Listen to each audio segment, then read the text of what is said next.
Taste the Daily. கொலை குற்ற சம்பவங்களில் வழக்குகளை விரைவில் முடிக்க வேண்டும் என்று போலி குற்றவாளிகளை கைது செய்யும் ஸ்டாலின் மாடல் அரசுக்கு எதிர்க்கட்சித் தலைவர் எடப்பாடி கே பழனிசாமி கண்டனம் தெரிவித்திருக்கிறார். இதுகுறித்த கூடுதல் தகவல்களை தலைமை செய்தியாளர் ஜெயக்குமாரிடம் கேட்கலாம். வணக்கம் ஜெயக்குமார், கூடுதல் விவரங்களை வழங்கலாம்.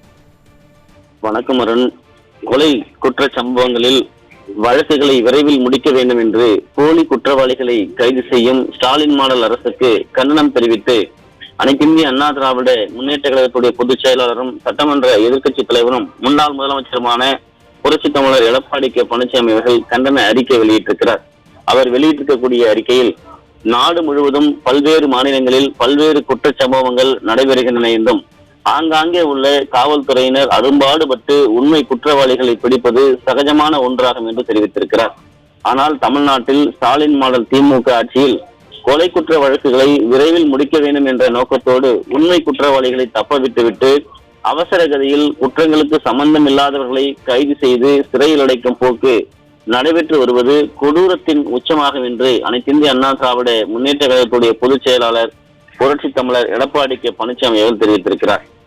தமிழகத்தில் ஸ்டாலின் மாடல் திமுக அரசு பொறுப்பேற்றது முதல் கொலை, கொள்ளை, பாலியல் வன்கொடுமை, போதைப் பொருள் கடத்தல், சிறுமிகள் முதல் மூதாட்டிகள் வரை பாலியல் வன்கொடுமைக்கு ஆளாவது, அவர்களில் ஒரு சிலர் உயிரிழப்பது சர்வ சாதாரணமாகிவிட்டது என்று குற்றம் சாட்டியுள்ளார். குறிப்பாக தனியாக வசிக்கக்கூடிய வயது முதிர்ந்தவர்கள் கொல்லப்படுவதும், அவர்களிடமிருந்து நகை உள்ளிட்ட விலை உயர்ந்த பொருட்கள் கொள்ளையடிக்கப்படுவதும் சமீப காலமாக அதிகரித்து வருகின்றன என்று தெரிவித்திருக்கிறார். ஒவ்வொரு சம்பவம் நிகழும் போது தனிப்படைகள் அமைக்கப்பட்டு குற்றவாளிகளை தேடி வருவதாக ஸ்டாலின் மாடல் அரசுடைய காவல்துறை சார்பில் தெரிவிக்கப்படுகிறது. ஆனால் விடியா திமுக அரசு பொறுப்பேற்றது முதல் இது போன்ற சம்பவங்கள் அதிகரித்துள்ளது என்றும் தெரிவித்திருக்கிறார்.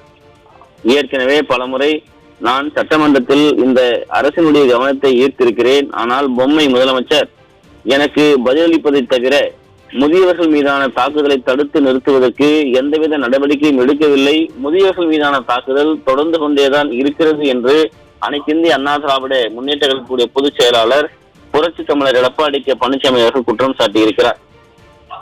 விடியா திமுக அரசு பொறுப்பேற்றது முதல் இது போன்ற சம்பவங்கள் அதிகரித்துள்ளது. பலமுறை நான் சட்டமன்றத்திலும் இந்த அரசினுடைய கவனத்தையும் ஈர்த்திருக்கிறேன். ஆனால் பொம்மை முதலமைச்சர் எனக்கு பதிலளிப்பதை தவிர முதியவர்கள் மீதான தாக்குதலை தடுத்து நிறுத்துவதற்கு எந்த விதமான நடவடிக்கையும் எடுக்கவில்லை என்று குற்றம் சாட்டியுள்ளார்.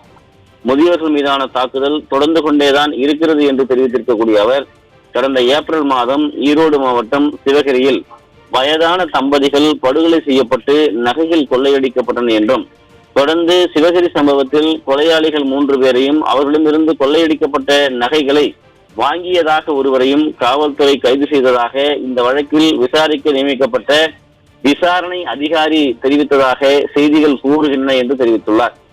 மேலும் கைது செய்யப்பட்ட 3 குற்றவாளிகளும் ஏற்கனவே கடந்த பல ஆண்டுகளாக ஆங்காங்கே நடைபெற்ற 12 குற்றச் சம்பவங்களில் ஈடுபட்டுள்ளதாகவும் அதில் 19 பேர் கொல்லப்பட்டுள்ளதாகவும் ஒப்புக்கொண்டுள்ளனர் என்று செய்திகள் வந்துள்ளன என அனைத்திந்திய அண்ணா திராவிட முன்னேற்ற கழகத்துடைய பொதுச் செயலாளர் புரட்சி தமிழர் எடப்பாடி கே பழனிசாமி தெரிவித்திருக்கிறார்.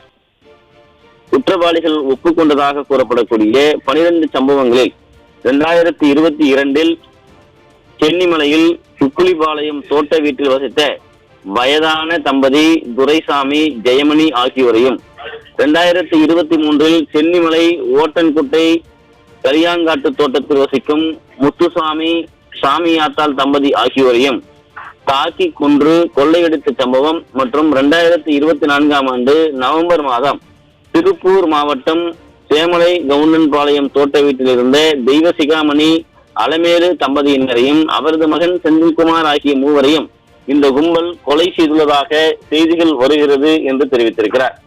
ஆனால் தமிழக காவல்துறை சென்னிமலையிலும் குறிப்பாக 2022 நடைபெற்ற உப்பிலிப்பாளையம் கொலை சம்பவம் மற்றும் 2023 ஓட்டன்குட்டை கொலை சம்பவம் விசாரணை நடத்தி ஏற்கனவே 11 பேரை கைது செய்து இவர்கள்தான் கொலையாளிகள் என்று குற்றம் சாட்டி சிறையில் அடைத்துள்ளனர். அப்படி என்றால் இந்த 2 வழக்குகளிலும் ஏற்கனவே கைதான 11 பேர் அக்குற்ற சம்பவங்களில் பொறுத்தவரை அப்பாவிகளா என்ற $1 பில்லியன் கேள்வி எதிர்கிறது என்று அனைத்திந்திய அண்ணா திராவிட முன்னேற்ற கழகத்துடைய பொதுச் செயலாளர் புரட்சி தமிழர் எடப்பாடி கே பழனிசாமி அவர்கள் கேள்வி எழுப்பியிருக்கிறார்.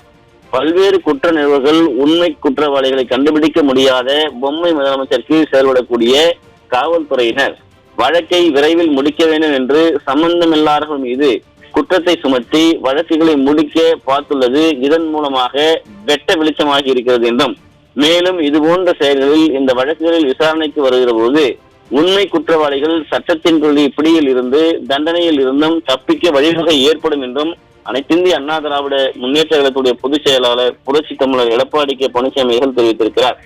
பகுஜன் சமாஜ் கட்சியில் தமிழ் மாநில தலைவர் ஆம்ஸ்ட்ராங் கொலை வழக்கில் உண்மை குற்றவாளிகள் கைது செய்யப்படவில்லை என்று அவரது மனைவியே கூறும் நிலையில், திருநெல்வேலி மாவட்ட காங்கிரஸ் கட்சி தலைவர் ஜெயக்குமார் கொலை வழக்கில் இதுவரை குற்றவாளிகள் கண்டுபிடிக்க முடியாத நிலையில், திருச்சி அமைச்சர் மேரியினுடைய சகோதரர் ராமஜெயம் கொலை வழக்கில் சிபிஐயிடமிருந்து இந்த விடியா ஆட்சியாளர்கள் தங்கள் கைகளில் எடுத்து ஒரு சில ஆண்டுகள் ஆகி கூட குற்றவாளிகளை நெருங்க முடியாத நிலை உள்ளதாக அவர் தெரிவித்திருக்கிறார். எங்கள் ஆட்சியில் காவல்துறையினர் குற்றங்களை விரைந்து விசாரித்து உண்மை குற்றவாளிகளை கைது செய்து நீதியின் முன் நிறுத்தி தண்டனை பெற்று தருகிறோம் என்று நிர்வாக திறமையற்ற முதலமைச்சர் திரு ஸ்டாலின் மார்த்தட்டிக் கொள்வது கேப்பையில் நெய் வடிகிறது என்பது போலதான் உள்ளது என்று அதிமுக பொதுச் செயலாளர் புரட்சி தமிழர் எடப்பாடி கே பழனிசாமி குற்றம் சாட்டியுள்ளார். சிவகிரியில் சம்பவத்தில் ஈடுபட்ட குற்றவாளிகள் அவர்களே ஒப்புக்கொண்ட குற்றங்களில் வேறு பலரை கைது செய்து சிறையில் அடைத்த இந்த ஏமாற்று மாடல் அரசின் காவல்துறை இன்னும் எத்தனை குற்ற வழக்குகளில் உண்மை குற்றவாளிகளுக்கு பதிலாக சம்பந்தம் இல்லாதவர்களை கைது செய்து வழக்குகளை முடித்து வைத்துள்ளது என்ற விவரங்கள் அனைத்திந்திய அண்ணா திராவிட முன்னேற்ற கழக ஆட்சி மலரும் போது வெளி கொண்டு வரப்படும் என்று தெரிவித்துள்ளார். திமுக ஆட்சியாளருடைய கை கட்டளுக்கு அடிபணிந்து தவறிழைத்தவர்கள் யாராக இருந்தாலும் அவர்கள் சட்டத்தின் முன் நிறுத்தப்படுவார்கள் என்று எச்சரிப்பதாக அனைத்திந்திய அண்ணா திராவிட முன்னேற்ற கழகத்துடைய பொதுச் செயலாளரும் சட்டமன்ற எதிர்க்கட்சி தலைவரும் முன்னாள் முதலமைச்சருமான புரட்சி தமிழர் எடப்பாடி கே பழனிசாமி அவர்கள் விடுத்திருக்கக்கூடிய கண்டன அறிக்கையில் தெரிவிக்கப்பட்டிருப்பது குறிப்பிடத்தக்கது. கூடுதல் விவரங்களை வழங்கியமைக்கு நன்றி ஜெயக்குமார்.